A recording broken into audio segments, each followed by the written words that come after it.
Guys, magandang araw. So may repair na naman tayong washing. So ito, Tsunami na naman. Tsunami Drive. So ayan ang model. Ayan, tutigan natin mabuti. Iyon. So ayan ang ano niya, ang problema nito sabi ng may-ari, mahinang umikot. So mabagal, mahina. So chinek ko tong kanyang gear case, hindi naman bungal. So binaklas ko na to sa ilalim kasi sabi mahina lang umikot. Binuksan ko na siya sa likod. So chinek up ko na, sinilip ko na yung ilalim niya. At nakita ko ayun, may tagas. So kalawangin na yung tornilyo, tapos may patak-patak na ng tubig doon sa ilalim. Pati yung motor niya ay kinakalawag na. Ayun. Babaklasin natin yung ano nito. Yung belt nito, chinek up ko na rin, tinignan ko na. So ayan, kinalas ko na yung belt niya. Palitin na rin, manipis na. So ito nga pala yung number nung belt sa mga nagtatanong diyan. Ayan, M25. Yung ganitong klase ng washing, ano, ng pulley niya ay maliit. Kasi may malaki nito. Yung pulley, ayan, maliit ang pulley niyan. Ayan. So babaklasin natin yung gear case nito at papalitan natin. Titignan natin kung meron tayong ano diyan. Tapos yung belt papalitan na rin natin. So pagbabaklas niya, unahin natin yung pulsator, tatanggalin muna natin sa ibabaw. Ito. Ayan. So tatanggalin ko muna lang, gahawak ng camera at umiikot. Alam pipigil dito sa pulsator.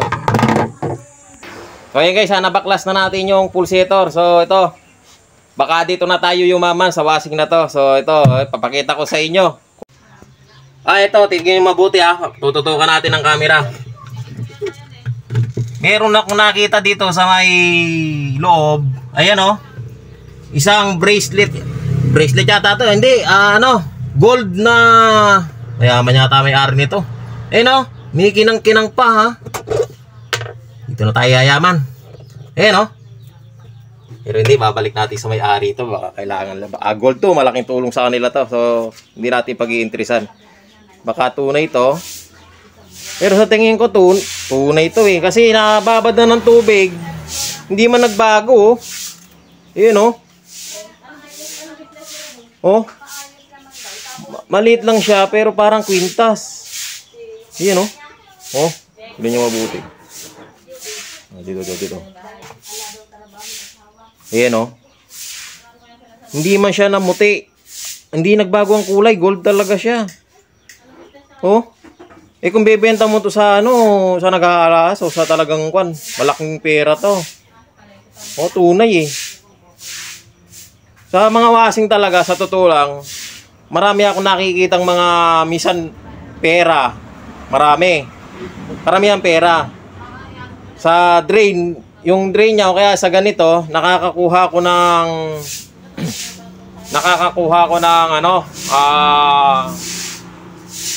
tawag dito, sing-sing, hikaw, ganon, bracelet o mga kwintas. Ayan, nung minsan may nakuha ko, pinabalik ko. Ano siya, hindi siya tunay. Peke kasi namuti. Pero ito tunay ito kasi kung isipin nyo na lang, umiikot siya dyan, nagagasgas siya, pero dapat sana pag nababad na ganon, mangingitim, di ba? Pero tignan nyo, hindi man nangitim Ayan pakita ko sa inyo. Hindi siya namuti. Ayan Hindi. Ayan hindi siya namuti Gold talaga. Balik natin sa may-ari. Sabi natin na baka hinahanap to nung may-ari. Hindi niya makita. Nakalimutan. Baka siguro binulsa. Nakalimutan sa bulsa, ngayon nahulog dyan. Sumiksik sa loob. So, yan guys, babalik natin to. Tatanggalin ko lang yung gear case, Kasi yung natin dito, topic natin, yung gear case, hindi itong ginto. So, babalik natin to. Diyan muna yan. Itatabi muna natin. So, yan guys, babaklasin natin. Kasi kaya inuna kong tinanggal yung gear case, yung pulsator. Kasi mamayang nakabaklas na tong kaha, mahihirapan na tayong dukutin niya kasi nakahiga na. So, yan, madali tayong magtanggal dyan. Baka, meron kasing yung iba, yung tornilyo niya dito sa gitna, mahirap tanggalin. Kaya dapat uunahin yung tatanggalin yung pulsator bago yung babaklasin yung gear case. So yun guys, ngayon pwede natin siyang itaob. So ayun guys, nabuksan na natin yung ilalim. So hindi ko na naipakita sa inyo yung pagtanggal ng tornilyo. Tatanggalin lang naman yung 4 na tornilyo dito sa gilid. So yan, yung 4 na tornilyo. Basta 4 na tornilyo yan. Pag magpapalit kayo ng gear case, sa mga gustong magpalit dyan o gustong matuto, madali lang naman. Kasi kahit ako nung una hindi ko naman talaga pinag-aralan yung paggagawa ng washing. So wala sa pinag-aralan natin yan. Experience lang. So lakasan ng loob. Tatanggalin nyo lang 4 na tornilyo. Madali lang. Tapos dito, yung gear case nya, magtatanggal din kayo ng 4 na tornilyo dyan. Yung malalaki sa gilid.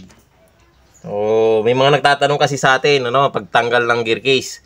4 na tornilyo, tatanggalin nyo lang. Tapos pag papalitan nyo yan, so ito, tatanggalin natin. Ito, hindi pa napalitan to. So walang tagahawak ng camera. Hindi pa napalitan to. So yan, stand muna natin dyan. So kakalagin lang natin tong 4 na tornilyo. 4 to eh. Madali lang palitan kung kahit kayo kaya ninyo.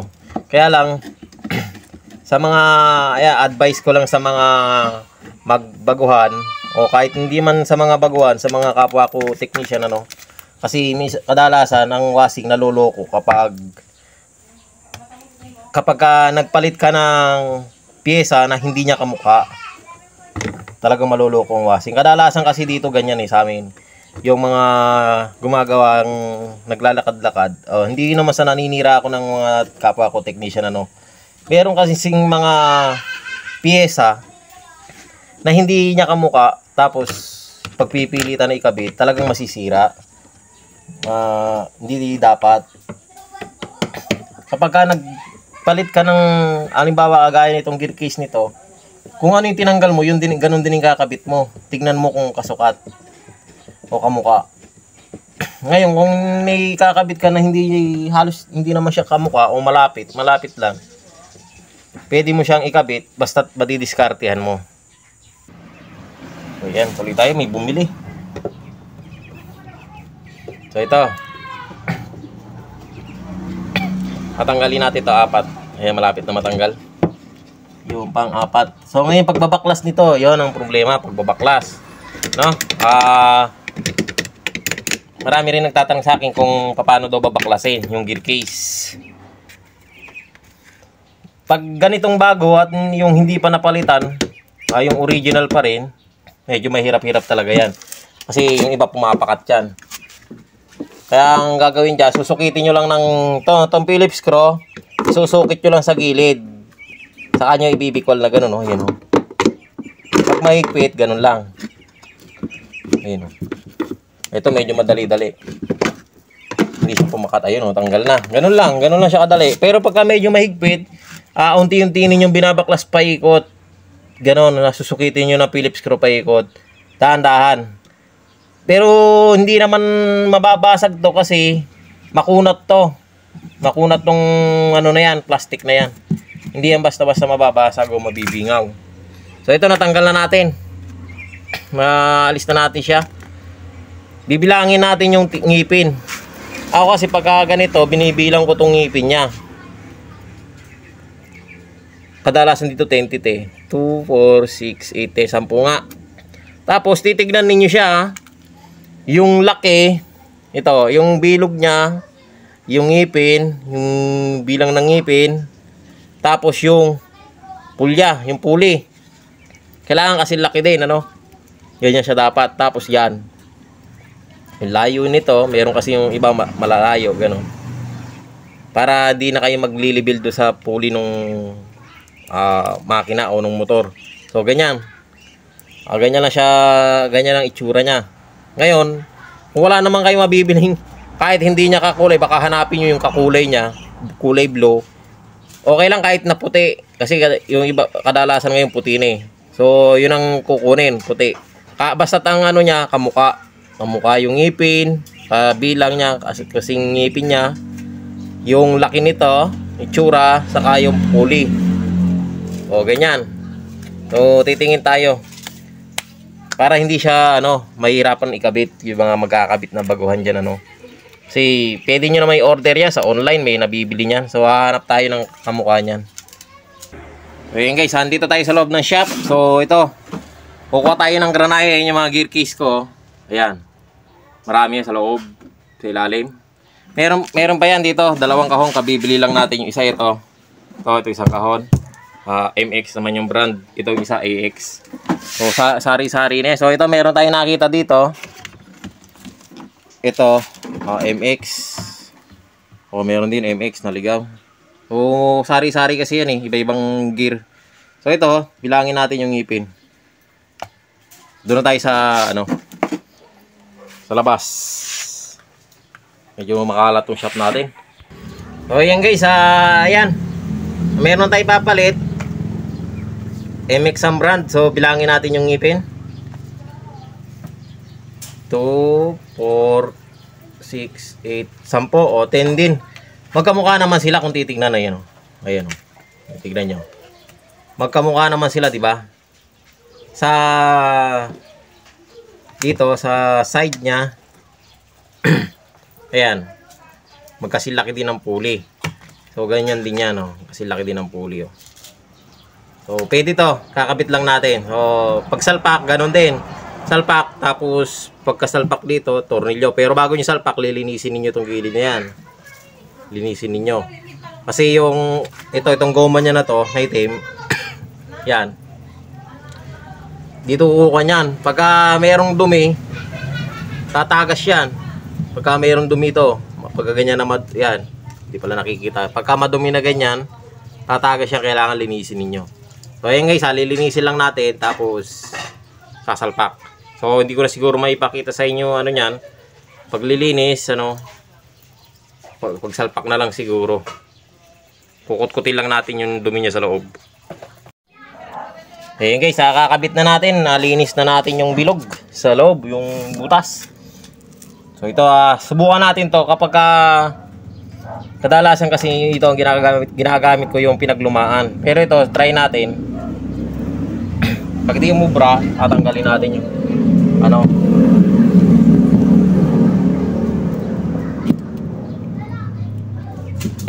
minsan kasi maliit maliit yung bago.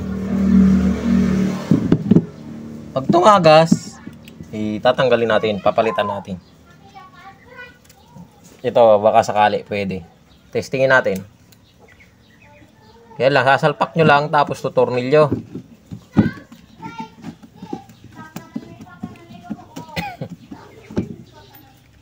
Wag nyo munang, yung tornilyo yung ikinabit nyo ng una, wag nyo munang pakakahigpit.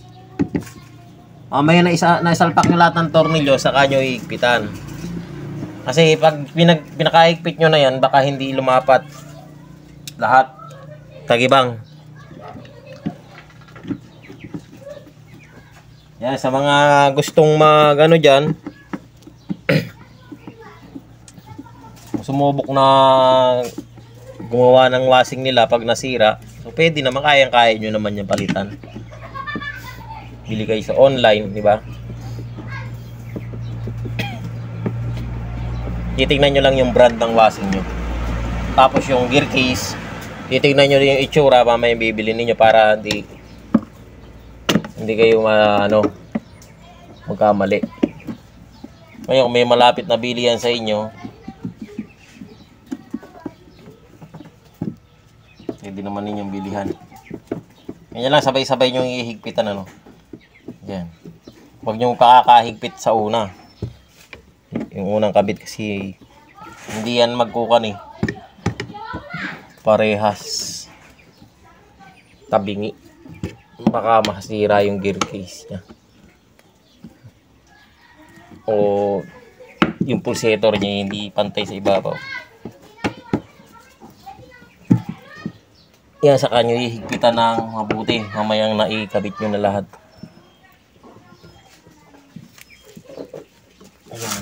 So kaya higpit na, para pakahigpit para yung tubig hindi tatagas. So okay na.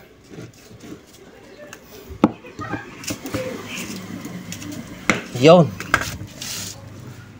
okay na to. Pwede na natin siyang isalpak ulit.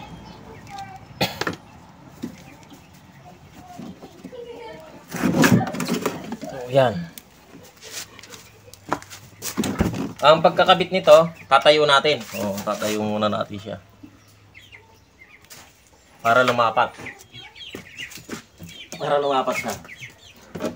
Ayan. Kasi pagka di mo tinayo yan, mahirap. Kuan. Baligtad. Yo. Yun. Yung hose.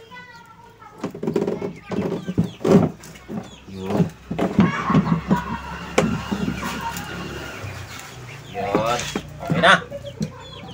Hindi pa pala. Hindi pa lumalapat. Ayan, nakalapat na. Yun. Okay na. Okay na siya. Ayan, makikita ninyo okay no. Yan. So, magkatapat naman sila ng pulley ng motor. So, pwede na natin kabitan ng cam belt.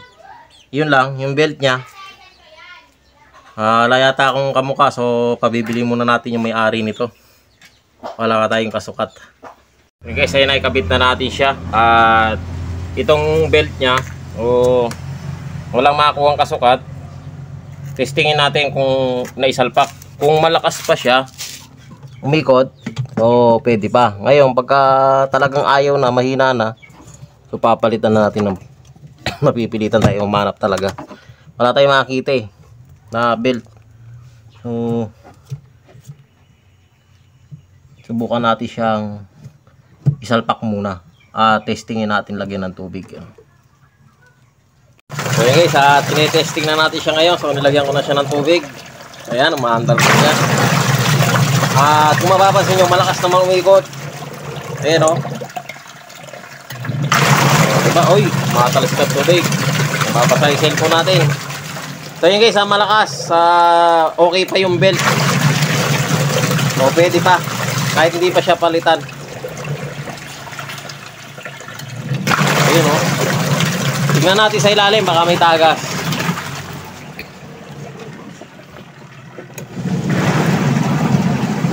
Wala akong nakikita tumutulo at wala rin naman tumatalsik na tubig. Ayun o. Yan kasi makikita na ninyo kung tutulo yan o magkakaroon siya ng tubig-tubig, pero tuyo naman yung loob. Ayun o, wala naman siya tumutulo at tuyo naman, so wala namang basa o. So ibig sabihin okay na to. So yan guys, hanggang dito na lang yung video natin at tumulo na yung tubig. Maraming salamat sa panonood.